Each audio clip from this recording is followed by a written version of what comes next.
Capítulo cuarto. La reflexión. Párrafo primero. Reflexión comparativa. Hemos visto que la idea concreta o percepción sincrética contiene percepciones analíticas que son materiales suministrados por la mente para reconstruir imágenes o percepciones sincréticas. Pero el conocimiento implica distinción entre dos o más percepciones cuyos elementos analíticos las asocian mentalmente, ya por semejanza como por diferencia.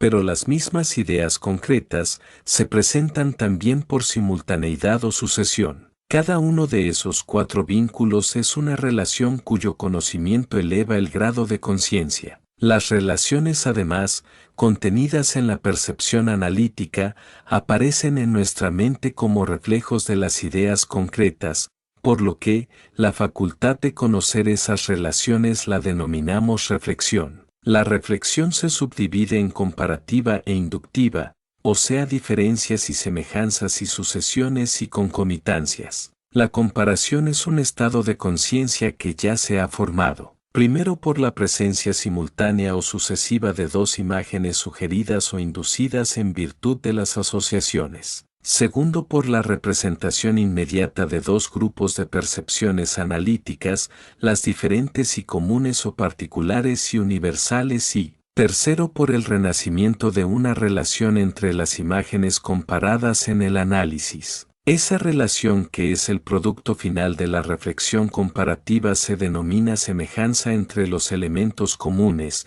y de diversidad entre los individuos. Si estudiamos una planta y un insecto, la relación de diversidad es mayor que la de semejanza, pero el carácter común de ambas ideas concretas es la organización y dicha relación de semejanza es la concreta, organismo, pero las diferencias son mayores, aunque en las dos, su común es la adhesión al suelo. La planta por su arraigo y el insecto por la locomoción propia de su especie, y los distinguimos a cada uno por la palabra, vegetal y animal. La operación comparativa, por cuya virtud presentamos las calidades universales de un grupo o de una serie de ideas concretas, es genérico, cuyo resultado es género, y las relaciones subalternas de la diversidad llamamos especie. Así, pues, género y especie son relaciones recíprocas o correlativas, de modo que una especie puede ser género con respecto a otros que le son dependientes o derivadas. Organismo es un género cuyas especies son los vegetales y los animales.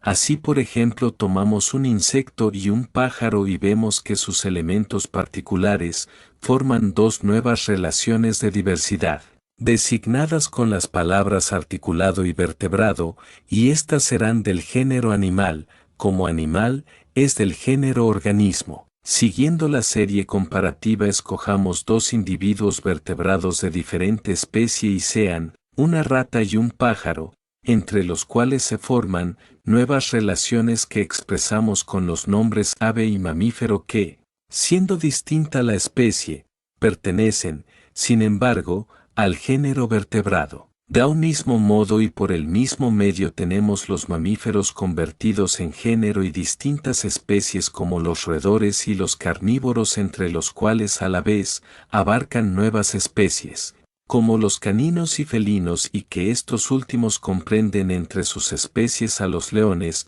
Leo felis, y a los gatos, Domestica felis, y a la vez comprendemos que hay gatos de variadas razas y países cuya diversidad son los colores, siendo uno mismo el instinto. Todo esto origina la reflexión, por medio de la cual y por comparación, es posible construir una escala de relaciones siendo cada una genérica respecto de la otra específica o con relación a la que precede. Así, un grupo de ideas concretas, pertenecientes a cada relación, constituye también una clase, por lo que la clasificación es establecer una serie diferencial de las relaciones entre el género y la especie. Lo mismo, las clases reciben distintos nombres o denominaciones, como superiores e inferiores, referentes al género y la especie, y esas denominaciones las tomamos como base de la clasificación, con lo que llegamos a diferenciar cada individuo y es,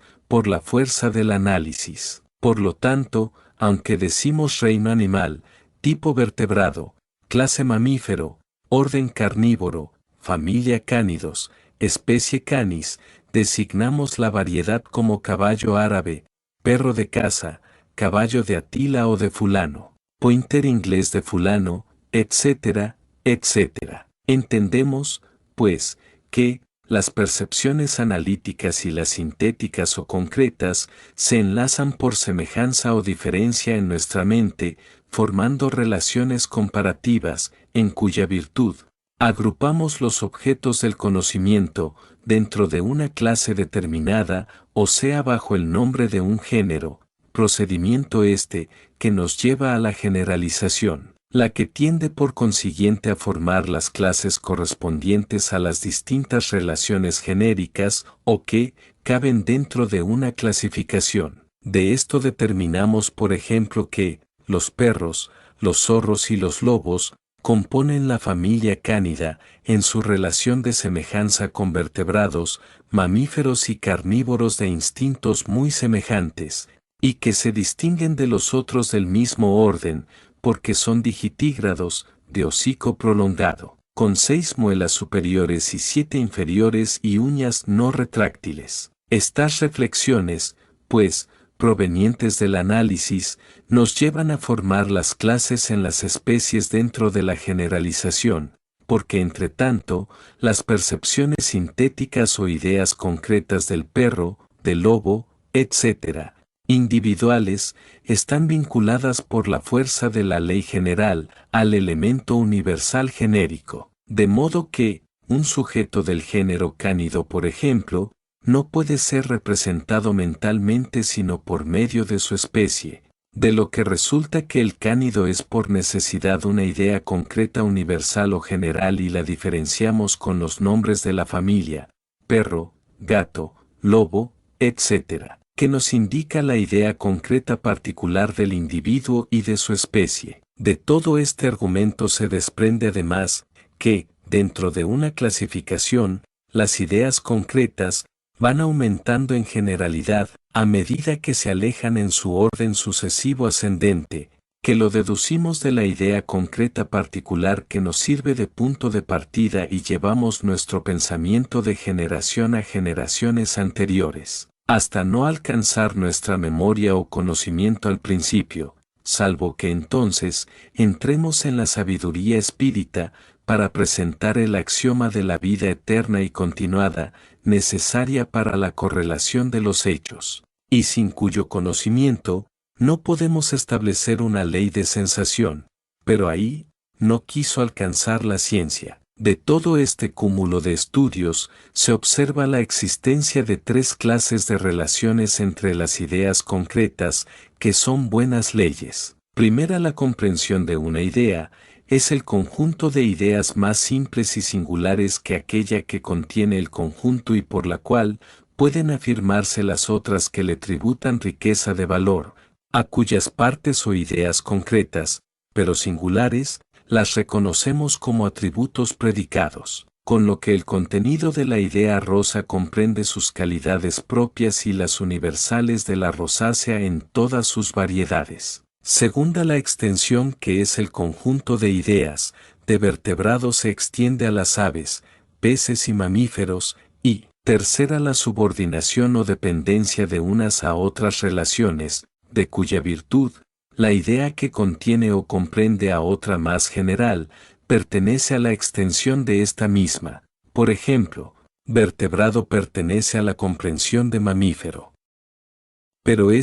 se halla ya en la extensión de vertebrado. Ha de comprenderse también que, la comprensión de una idea, está en razón inversa con su extensión, que las ideas particulares son las de mayor comprensión, y por fin, que la extensión aumenta con la universalidad de las ideas y nos obliga a deducir. Párrafo 2 grados reflexión inductiva y deductiva.